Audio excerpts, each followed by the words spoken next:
My name is Stijn van Os. I'm an outdoor guy. This moment you are here in my own little man cave. I'm going to make today 3 wood carving pieces. We're going to start with a spoon, a double-sided spoon. Then we're going to create a coffee scoop, how to measure your coffee beans. And then we're going to create an espresso cup. An espresso cup around 30 to 60 millimeters contents. I'm using several tools, a small axe, crook knife, it's a rounded knife.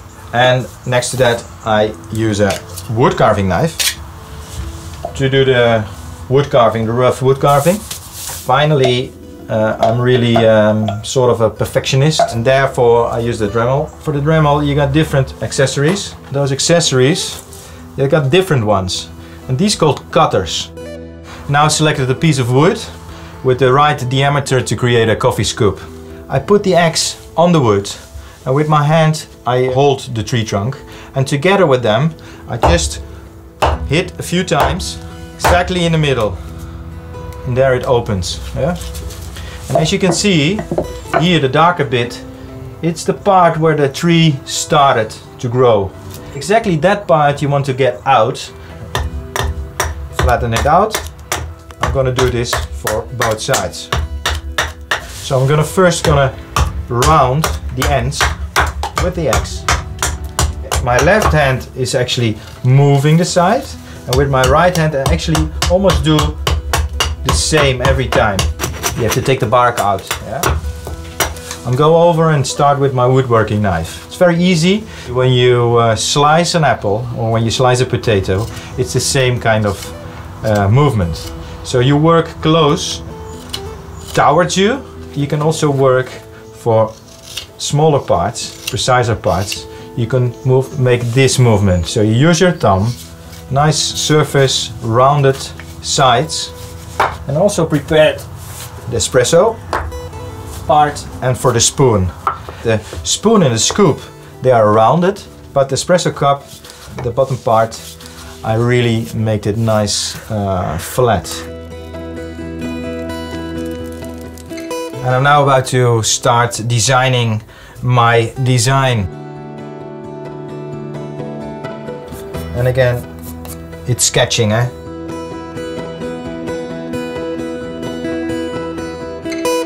Either I can choose to do everything with the wood carving knife, but I can also use the axe for that. I need to make a line here and a line here. So I made the inserts with the saw, and now let's see how it works. Eh? So here you can see correctly, yeah? The wood is stopped here. Change that corner as well. Just a little bit down.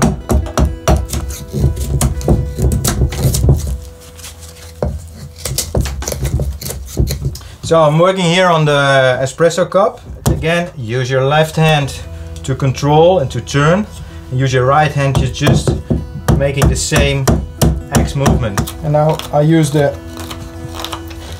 wood carving knife to make it nice and smoother.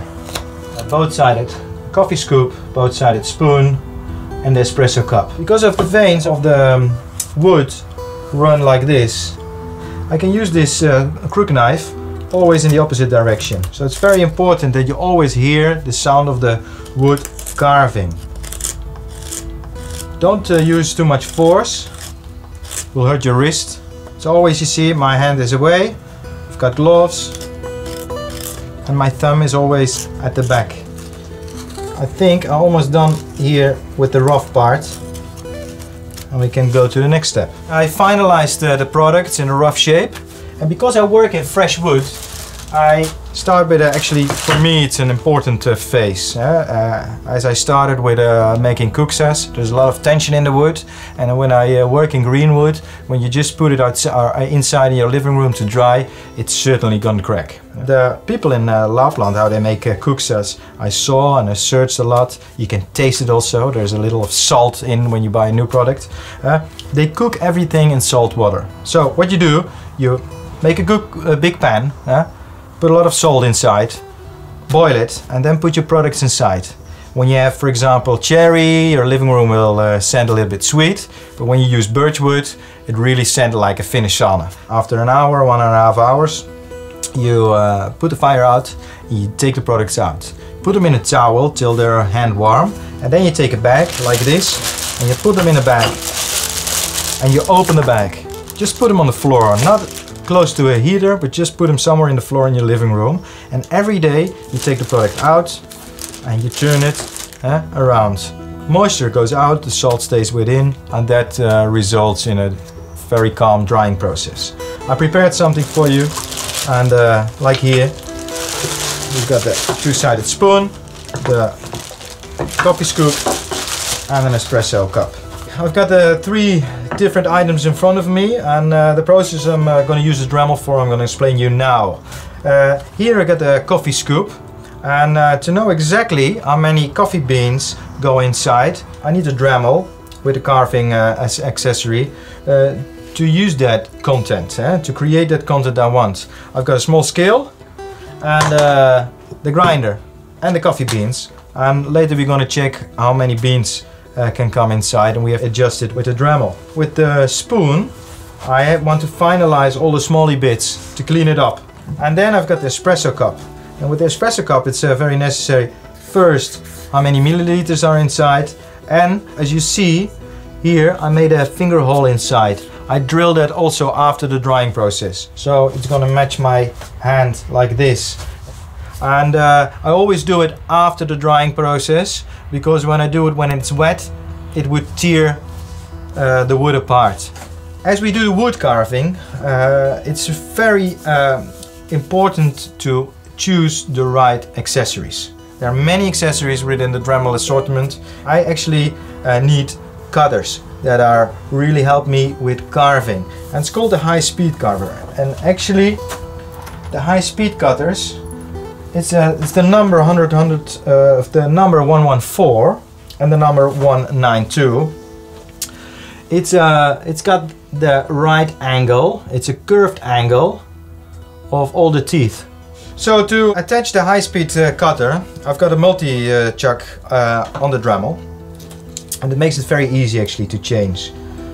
Put the accessory inside, just press, turn it, and to be sure that it stays on, I give it an extra roll,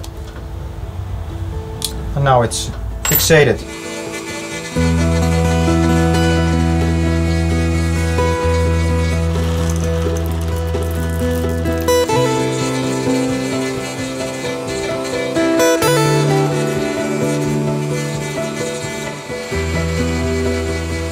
It's really important to follow the grain of the wood. When you're doing it in the opposite direction, you will see the wood comes open.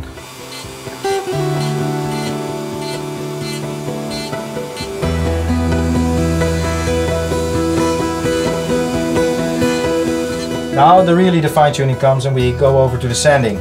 Go to the flex shaft now. The easy thing of this is that I can work a little bit more flexible. So I'm going to change the sanding piece. First we're going to start with the outside. I will use my pink to attach it on the side. Then I got contact with the product. So I put my right small finger to the wood, to the object, and then I can really have control with steering.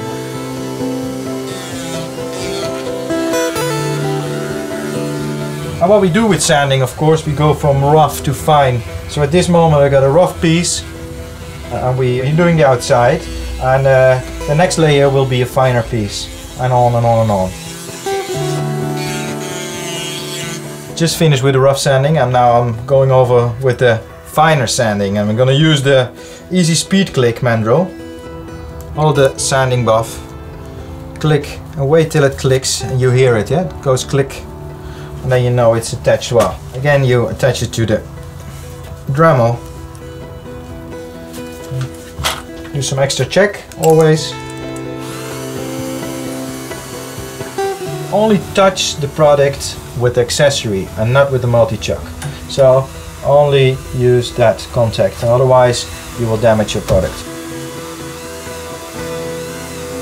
Now the final part comes. I'm going to use the oil, and it needs to be a normal oil, a food safe oil. Like walnut oil is very nice, linseed oil. To attach the polishing wheel, It just works with a little easy screw, and you just turn it a few times.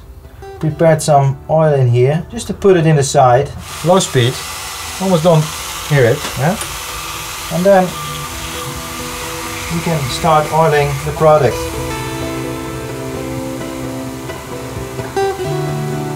You see now here it's all glossy and shining. The product is ready, and the final car part comes with the hands. So I'm ready with the masterclass. My products are made to be used, so I'm really into going outside, outdoors, enjoying the open fire and get a fresh cup of coffee.